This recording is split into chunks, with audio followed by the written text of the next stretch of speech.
So how does stress affect the mind and the body? Well, first of all, the brain works better when you manage your stress levels. You're able to stay more calm, grounded, and centered in times of adversity. When things are more challenging, you're able to be more focused, more empathetic, and you're able to think about the long term. In addition, mindful stress management also helps you to improve how you express your genetics. Why is that important? Because your immune system is stronger, because your digestive system works better and you absorb more nutrients. Everything internally, all the unconscious, what are called autonomic processes of the nervous system, are controlled more effectively when you have a lower stress response. And this is not something that you consciously are aware of, not stress as in, oh, I'm so stressed today. This is an unconscious thing, like a frog being put in a pot of water, slowly brought to a boil. It doesn't realize that it needs to jump out and it'll boil to death, with less of a morbid consequence than a frog boiling to death. The point is we get used to stress and we have no idea that's going on. And so when digestion isn't working so well, if our immune systems are not responding as we should, what's going on in the background is that our stress levels are actually higher on an unconscious level. So when you manage your stress in a more effective way, you also have improved confidence. You have more ability to be creative because you have more capacity to use the higher functions of your brain. And you have better relationships because you function from your best self. You have more overall competence in every area of life. So managing stress is not a small thing that you might do for fun as a side hobby.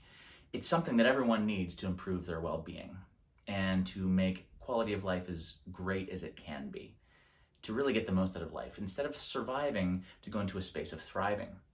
So there are three basic areas where I can provide support for that.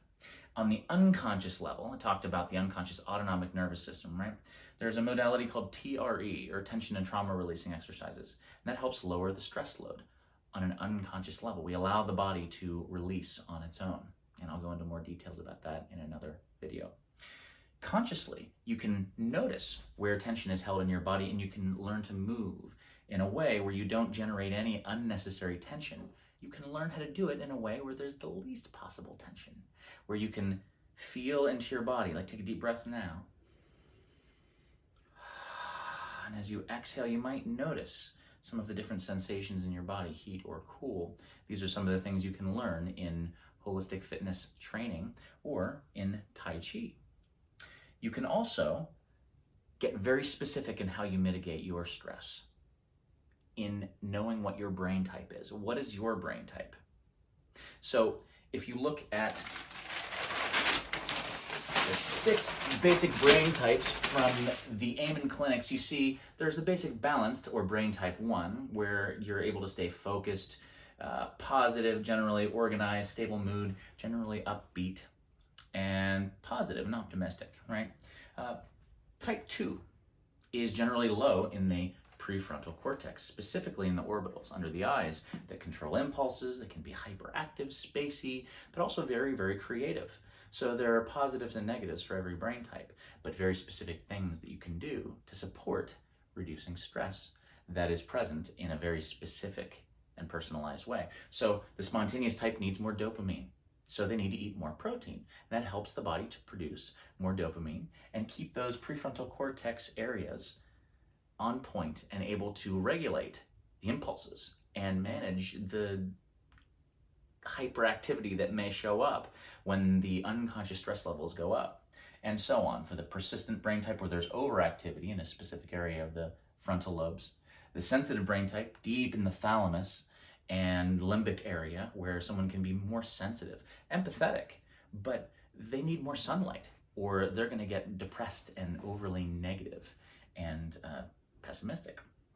The cautious brain type has an overactive basal ganglia, which is an area that tends to be correlated with anxiety, but also with integrating the different parts of the brain and being able to be very organized and consistent. So there's a positive aspect of that as well. And then the troubled brain type is just a way of describing when there's overall high and low activity in areas that you don't want high activity or low activity. And that is, for example, traumatic brain injury, addiction issues, dementia, toxicity, lack of oxygen, all of these things that contribute to challenges in brain function.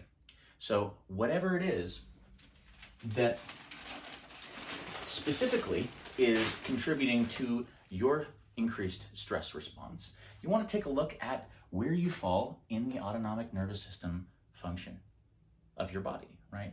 When your stress is low, then you have more of what shows up in the balanced brain type. And even if you're any one of the other brain types, you're able to engage with a sense of relaxation. In neurology, they would call that safety.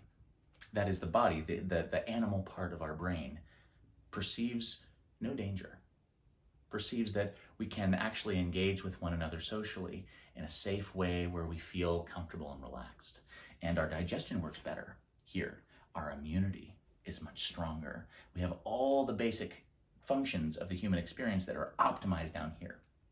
Now, when we allow our stress response to go up, we end up in more of the sympathetic fight or flight response, which can have positive or negative aspects, but it can't be sustained up here for too long without causing some problems. And the different brain types that I showed before, and some of the problems that I mentioned before that can be mitigated by reducing your stress. These are all things that you can address by reducing the stress so you go back down for social engagement and safety. And then when you get more challenging, what are called immobilization categorized symptoms, that is depression, being spacey, passing out, low blood pressure, not being very focused or able to get a sense of wanting to move and get things done. These are all things that happen in this state up here, and this is a very high level of stress. So wherever you are on this chart, there are actually really simple cues for not only figuring out where you are, but more importantly, getting into habits that bring you down into the social engagement, safety part of the nervous system. Whether it be on the unconscious level, which can be great for long-term support with a modality like TRE, tension and trauma releasing exercises, or if you're doing it consciously to either reinforce that process by learning to move, breathe, and sense your body in a way that gradually reduces your stress level more and more, boosting immunity and your brain function overall. And also knowing what your brain type is. These are all things that you can do to help manage your stress levels, which make your mind and your body function at their best. So feel free to reach out. I will be doing virtual sessions online as well as group classes. Send me an email, shoot me a text. I'll leave the information at the end of this video. Thank you very much.